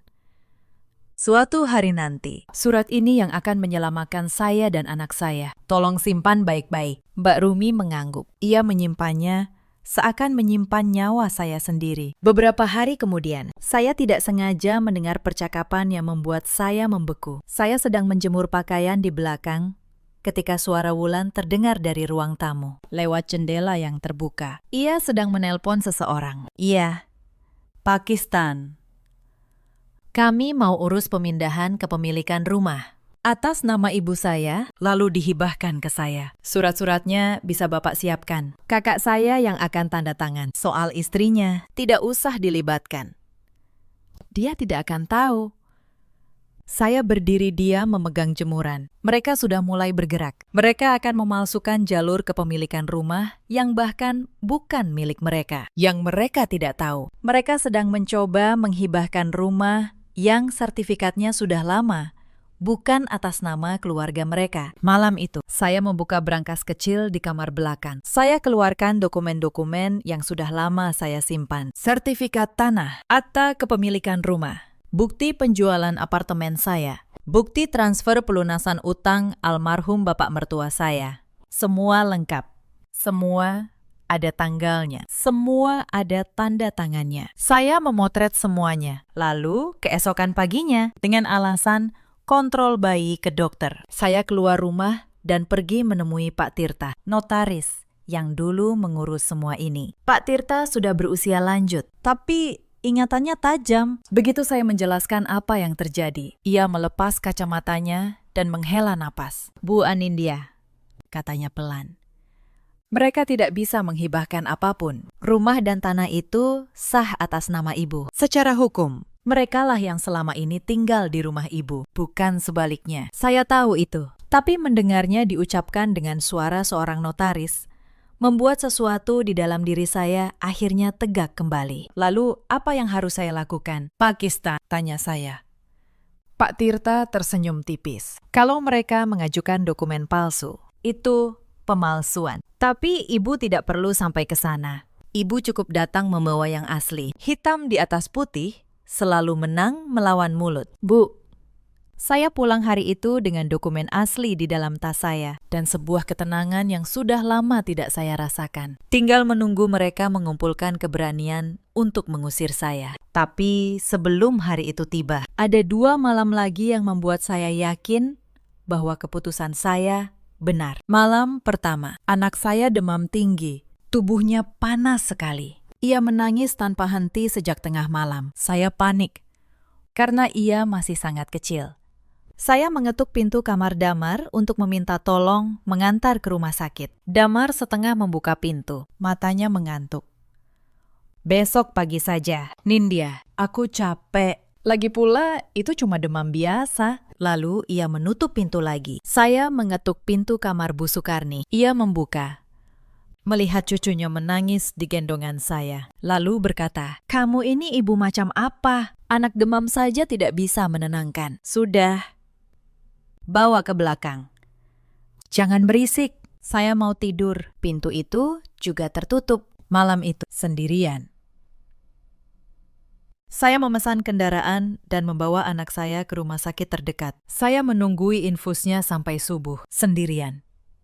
Di kursi keras ruang tunggu. Tidak ada satupun dari keluarga itu yang menelpon untuk bertanya kabar. Di kursi itu, sambil memandang wajah anak saya yang akhirnya tertidur tenang, saya berjanji pada diri sendiri. Saya tidak akan membesarkan anak ini di rumah di mana ibunya diperlakukan seperti sampah. Malam kedua adalah malam arisan keluarga. Rumah penuh dengan ibu-ibu kerabat Bu Sukarni. Mereka datang dengan perhiasan dan tas mahal, duduk di ruang tamu. Dan Bu Sukarni dengan bangga melayani mereka. Tentu saja dengan tangan saya yang memasak dan menyajikan semuanya. Di tengah arisan, salah satu tamu bertanya, "Sukarni, ini menantumu."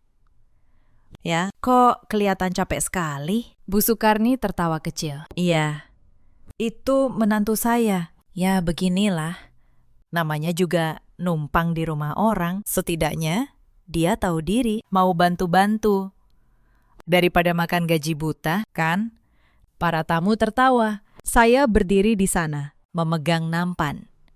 Dipermalukan di depan belasan orang asing. Wulan, yang duduk di antara para tamu, ikut tersenyum puas. Saya tidak menjawab apapun. Saya hanya membungkuk, meletakkan nampan, dan kembali ke dapur. Tapi di dapur itu, saya menggenggam pinggiran meja erat-erat, dan saya berkata dalam hati dengan tenang, sebentar lagi, semua ini akan selesai. Dan benar, 3 hari kemudian, Bu Sukarni mengumpulkan seluruh keluarga besar di rumah. Hari itu, rumah penuh. Ada paman, bibi, sepupu dari pihak damar. Meja makan dipenuhi rendang, opor, dan kue-kue mahal. Bu Sukarni ingin acaranya megah karena ia ingin punya banyak saksi. Saya diminta melayani semua tamu, membawa nampan, menuang teh, membersihkan piring kotor, sambil sesekali kembali ke kamar belakang, menengok bayi saya yang tidur sendirian. Ketika semua sudah berkumpul, Bu Sukarni berdiri di tengah ruang tamu. Ia mengetuk gelas dengan sendok. Semua diam. Saya kumpulkan kalian semua hari ini, katanya. Suaranya lantang, karena ada hal penting tentang keluarga ini yang harus diselesaikan. Matanya bergerak ke arah saya, yang berdiri di pojok dengan nampan di tangan. Selama ini, saya bersabar, lanjutnya. Menantu saya ini, Anindya, tidak pernah benar-benar menjadi bagian dari keluarga kita. Ia menumpang di rumah ini. Ia bahkan dituduh mengambil uang saya. Saya sudah tidak tahan. Bisik-bisik terdengar di antara para tamu. Saya melihat beberapa wajah memandang saya dengan jijik. Sebagian lagi dengan kasihan. Wulan berdiri di samping ibunya, mengangguk-angguk. Betul, Bu. Demi nama baik keluarga. Lebih baik diselesaikan sekarang. Bu Sukarni menatap saya langsung. Anindya, di depan seluruh keluarga, saya katakan. Rumah ini milik kami. Kamu sudah memberi kami cucu. Itu cukup. Sekarang saya minta kamu pergi dari rumah ini. Tinggalkan anak itu dan pergi. Angkat kaki dari rumah keluarga kami. Ruangan hening. Semua mata tertuju pada saya. Saya menatap Damar, suami saya. Ia duduk di sofa, menunduk, memandang lantai. Tidak satu kata pun keluar dari mulutnya untuk membela saya. 6 tahun pernikahan, dan ia memilih diam pada saat saya paling membutuhkannya. Di saat itu, sesuatu yang terakhir di dalam diri saya yang masih berharap akhirnya padam dan menjadi tenang. Saya meletakkan nampan di meja dengan perlahan. Saya menegakkan punggung saya. Lalu saya berbicara dengan suara yang tidak gemetar sama sekali. Baik, Bu, saya akan pergi dari rumah ini, kata saya. Tapi sebelum itu, ada satu hal yang harus didengar oleh seluruh keluarga yang Ibu kumpulkan hari ini. Bu Sukarni mengernyit. Apalagi yang mau kamu katakan? Saya membuka tas saya. Saya keluarkan map coklat yang sejak pagi sudah saya siapkan. Saya letakkan di atas meja, di tengah ruangan, di hadapan semua orang. Ibu menyuruh saya angkat kaki dari rumah keluarga ibu, kata saya. Masalahnya, ini bukan rumah keluarga ibu. Saya membuka map itu. Saya keluarkan satu persatu. Sertifikat tanah, akta kepemilikan rumah, bukti penjualan apartemen saya 6 tahun lalu, bukti transfer pelunasan utang almarhum Bapak ke bank 6 tahun lalu. Tanah peninggalan almarhum Bapak nyaris disita karena utang. Saya yang melunasinya. Saya menjual apartemen saya, seluruh tabungan saya, untuk menyelamatkan tanah ini dan membangun rumah yang sekarang kita berdiri di dalamnya. Wajah Bu Sukarni mulai berubah, dan karena saya yang membiayai semuanya, dengan persetujuan dan tanda tangan Damar sendiri. Seluruh sertifikat tanah dan akta rumah ini dibuat atas satu nama, bukan nama ibu, bukan nama Wulan.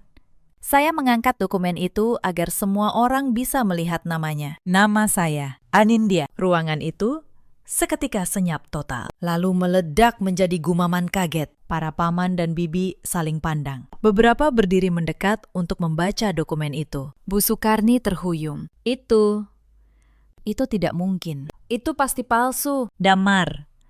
Katakan itu palsu. Semua mata berpindah ke Damar. Wajahnya pucat pasi. Bibirnya bergetar. Tapi ia tidak bisa berbohong di depan dokumen yang ada tanda tangannya sendiri. Itu benar. Bu, katanya akhirnya. Suaranya hampir tak terdengar. Nindya yang membayar semuanya. Rumah ini memang atas namanya. Saya tidak pernah berani mengatakannya pada ibu. Wulan. Yang tadi berdiri begitu percaya diri. Kini wajahnya memucat. Tidak mungkin, Bu. Kita kan mau hibahkan rumah ini ke aku. Kita sudah urus suratnya. Dan dengan kalimat itu, Wulan baru saja membongkar rencananya sendiri. Di depan seluruh keluarga. Saya menatapnya tenang. Oh, soal surat hibah yang kalian urus diam-diam itu. Saya tahu. Saya mendengarnya. Kalian berniat memasukkan pemindahan kepemilikan rumah yang bahkan bukan milik kalian. Itu namanya pemalsuan dokumen. Wulan dan saya secara hukum adalah pemilik sah rumah ini. Seorang paman tertua yang selama ini dihormati di keluarga itu. Berdiri dan menatap Bu Sukarni dengan kecewa. Sukarni, jadi selama ini kamu memamerkan rumah yang bukan milikmu. Dan kamu memperlakukan perempuan yang menyelamatkan keluarga ini seperti pembantu. Bu Sukarni tidak bisa menjawab. Untuk pertama kalinya sejak saya mengenalnya, ia kehilangan kata-kata. Suasana di ruang tamu itu berubah total. Para kerabat yang tadi memandang saya dengan jijik, kini menatap Bu Sukarni dan Wulan dengan tatapan yang sama. Seorang bibi berbisik cukup keras. Jadi selama ini dia menyiksa menantu yang justru menyelamatkan keluarganya. Astagfirullah. Wulan yang merasa semuanya runtuh, mencoba menyelamatkan diri. Ia maju ke arah saya. Suaranya berubah memohon. Nindya, tolong. Kita kan keluarga. Kamu tidak akan tega mengusir kami, kan? Kami minta maaf. Iya, kami salah. Saya menatapnya. Perempuan yang menjatuhkan panci rendang saya, yang memindahkan uang untuk menuduh saya mencuri, yang merebut bayi saya dari pelukan saya, yang menelpon notaris untuk memalsukan surat hibah. Wulan, kata saya, tenang. Sebulan yang lalu, kamu menelpon notaris untuk menghibahkan rumah ini ke namamu. Diam-diam. Tanpa sepengetahuanku. Saat itu kamu tidak berpikir kita keluarga. Sekarang, ketika kamu tahu rumah ini milikku, tiba-tiba kita keluarga. Sayang sekali, aku tidak sebodoh yang kalian kira. Wulan terdiam. Wajahnya memucat. Salah satu paman yang tadi berdiri menghampiri saya. Ia menundukkan kepalanya sedikit. Sebuah penghormatan yang tidak pernah saya terima di rumah itu selama 6 tahun. Nak Anindya, katanya. Atas nama keluarga ini, saya minta maaf. Kami tidak tahu apa yang sebenarnya terjadi. Kami hanya mendengar dari satu pihak. Maafkan kebutaan kami. Air mata hampir jatuh dari mata saya mendengarnya. Bukan karena sedih, tapi karena untuk pertama kalinya di rumah itu ada seseorang yang memperlakukan saya sebagai manusia. Terima kasih, Paman, kata saya. Saya tidak pernah ingin menghancurkan siapapun. Saya hanya ingin dianggap ada. Bu Sukarni masih terduduk di kursinya. Tubuhnya seperti kehilangan tenaga. Ia menatap dokumen di atas meja, lalu menatap saya. Lalu menatap Damar yang menunduk. Seluruh kuasa yang ia bangun selama bertahun-tahun, seluruh gengsi yang ia pamerkan, runtuh dalam hitungan menit. Kenapa? Kenapa kamu tidak bilang dari dulu? Suaranya bergetar. Kalau memang rumah ini milikmu, kenapa kamu diam saja? Saya menatapnya. Dan untuk pertama kalinya, saya melihat ketakutan di mata perempuan yang selama ini saya takuti. Karena saya tidak pernah menginginkan rumah ini. Bu, jawab saya. Saya hanya menginginkan sebuah keluarga. Saya rela memberikan rumah ini seluruhnya. Kalau saja ibu memperlakukan saya seperti manusia, tapi ibu memilih harga diri ibu. Sekarang harga diri itulah yang ibu punya, bukan rumah ini. Bu Sukarni tidak menjawab. Air mata mengalir di pipinya yang keriput. Tapi air mata itu datang terlambat. Bertahun-tahun terlambat. Saya membiarkan keheningan itu berlangsung beberapa saat. Lalu, saya mengumpulkan kembali dokumen-dokumen saya, memasukkannya ke dalam map dan menutupnya. Ibu menyuruh saya angkat kaki, kata saya pelan. Tapi, secara hukum, sayalah yang berhak menentukan siapa yang tinggal di rumah ini dan siapa yang tidak. Saya menarik napas. Selama 6 tahun, saya membayangkan momen ini. Dan ketika tiba, saya tidak merasakan kemenangan. Saya hanya merasa lelah dan akhirnya bebas. Tapi saya bukan ibu, lanjut saya. Saya tidak akan mengusir siapapun ke jalan malam-malam, seperti yang ibu rencanakan untuk saya. Saya beri waktu 30 hari. Setelah itu, urusan rumah ini akan diselesaikan secara hukum melalui Pak Tirta, notaris yang menyimpan seluruh salinan aslinya. Saya berbalik ke arah Damar, lelaki yang dulu saya cintai. Lelaki yang memilih diam ketika ibunya menyuruh saya pergi, sambil meninggalkan anak saya sendiri. Damar, kata saya. Selama 6 tahun aku menunggu kamu, berdiri 1 kali saja untukku. 1 kali saja, hari ini. Ketika ibumu menyuruhku pergi dan meninggalkan anak kita, kamu menunduk. Itu jawaban yang aku tunggu. Sekarang, aku sudah punya jawabannya. Saya naik ke lantai 2. Saya masuk ke kamar bayi, yang dulu kamar saya. Saya menggendong anak saya, membungkusnya dengan selimut, dan memasukkan beberapa pakaiannya ke dalam tas. Bu Sukarni mengejar saya, panik. Mau kamu bawa kemana cucu saya? Tinggalkan dia di sini. Saya menatapnya dengan tenang. Bu, di malam saya melahirkan. Ibu berdiri di pintu dan bilang, menantu masih bisa dicari lagi. Hari ini ibu menyuruh saya pergi tanpa anak saya. Ibu tidak pernah menganggap saya ibunya, tapi saya ibunya dan ibu yang membawa anaknya. Saya turun, melewati seluruh keluarga yang masih terdiam. Mbak Rumi berdiri di dekat pintu. Air matanya mengalir. Ia menggenggam tangan saya sebentar. Akhirnya, Mbak, bisiknya. Akhirnya, saya melangkah keluar dari rumah besar di Bintaro itu dengan anak saya di gendongan dan map coklat di tangan. Untuk pertama kalinya dalam 6 tahun, udara terasa ringan. Saya tidak pernah benar-benar mengusir mereka. Saya tidak perlu. 30 hari berlalu. Melalui Pak Tirta, saya menawarkan sebuah kesepakatan yang adil. Lebih adil dari yang pernah mereka berikan kepada saya. Pak Tirta sempat bertanya kepada saya di kantornya yang tenang. Bu Anindya, secara hukum, Ibu punya hak penuh. Ibu bisa meminta mereka keluar dalam 7 hari. Ibu bisa menuntut Wulan atas percobaan pemalsuan dokumen. Kenapa ibu tidak melakukannya? Saya menatap dokumen-dokumen di atas mejanya. Dokumen yang selama bertahun-tahun menjadi rahasia saya, kini menjadi kekuatan saya. Pak Tirta, kata saya.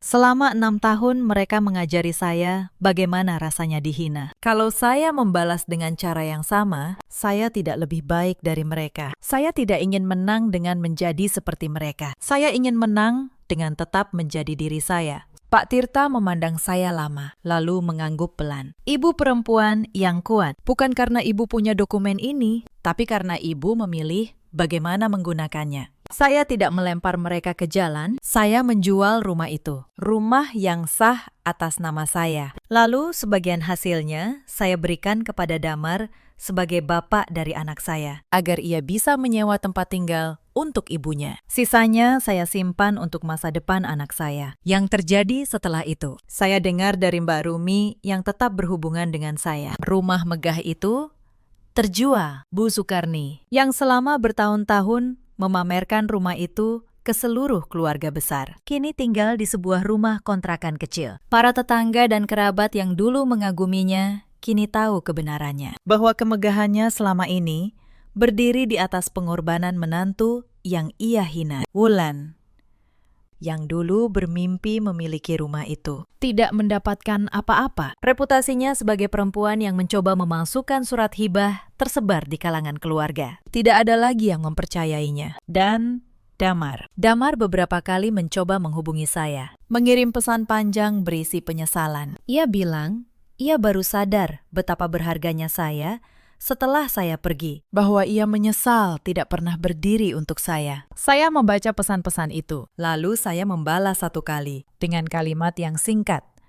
Penyesalan datang ketika semuanya sudah selesai. Aku menunggumu berdiri selama 6 tahun. Damar, kamu memilih untuk tidak. Sekarang aku memilih untuk diriku sendiri. Setelah itu, saya tidak pernah membalas lagi. Setahun berlalu, sejak malam saya melangkah keluar dari rumah itu. Sekarang saya tinggal di sebuah apartemen kecil di kawasan Tebet. Tidak semegah rumah Bintaro itu. Tapi ini rumah saya. Setiap sudutnya tenang. Tidak ada suara yang merendahkan. Tidak ada mata yang menatap saya seperti orang asing. Saya kembali bekerja. Firma tempat saya dulu menerima saya kembali. Dan kali ini, saya menerima posisi yang dulu saya tolak demi keluarga suami. Saya kini memimpin tim audit saya sendiri. Anak saya tumbuh sehat, ceria, dan setiap pulang kerja, ia menyambut saya dengan tangan terbuka. Suatu sore, saya duduk di balkon apartemen sambil memangku anak saya, memandang langit yang perlahan menguning. Mbak Rumi, yang kini sesekali datang membantu saya menjaga anak, duduk di sebelah saya. Mbak Nindya sekarang kelihatan lebih muda, katanya sambil tersenyum. Dulu di rumah itu, wajah Mbak selalu sedih. Saya tersenyum. Iya benar. Saya baru menyadari betapa berat beban yang saya pikul selama 6 tahun. Justru setelah saya meletakkannya, saya tidak membenci mereka. Sungguh.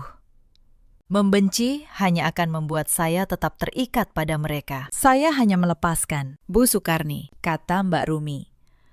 Kini hidup sepi di kontrakannya. Kerabat yang dulu mengaguminya jarang berkunjung. Ia sering duduk sendiri di teras, menatap jalan.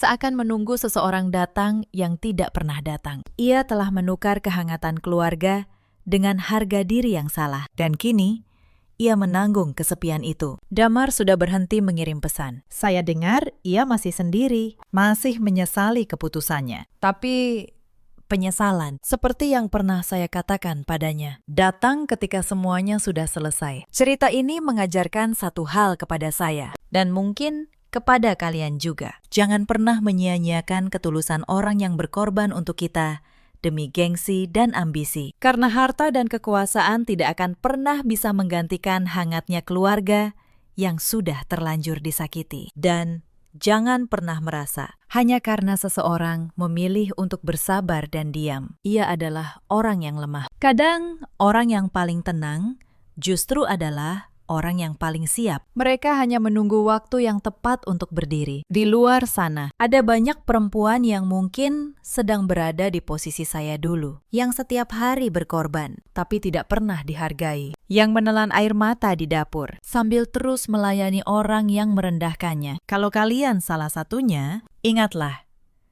nilai diri kalian tidak ditentukan oleh orang yang menolak melihatnya. Ada juga banyak suami seperti Damar di luar sana. Lelaki yang baik, tapi memilih diam ketika orang yang mereka cintai dilukai. Diam pada saat yang salah adalah sebuah pilihan. Dan setiap pilihan punya harganya. Dan ada pula para ibu mertua seperti Bu Sukarni yang begitu takut kehilangan kuasa atas anak mereka hingga mereka mendorong pergi orang-orang yang seharusnya menjadi keluarga. Pada akhirnya, ketakutan itulah yang membuat mereka benar-benar sendirian dalam hidup. Kita selalu punya pilihan. Memilih untuk bertahan dalam luka atau memilih untuk berdiri dan berjalan menuju tempat yang lebih layak bagi kita. Saya memilih berdiri. Dan saya tidak pernah menyesalinya. Bagaimana dengan kalian? Pernahkah kalian berada di posisi yang sama? Ceritakan kisah kalian di kolom komentar. Jangan lupa, tinggalkan jejak. Dari kota mana kalian menonton? Terima kasih sudah menemani sampai akhir. Sahabat, sampai jumpa di kisah berikutnya.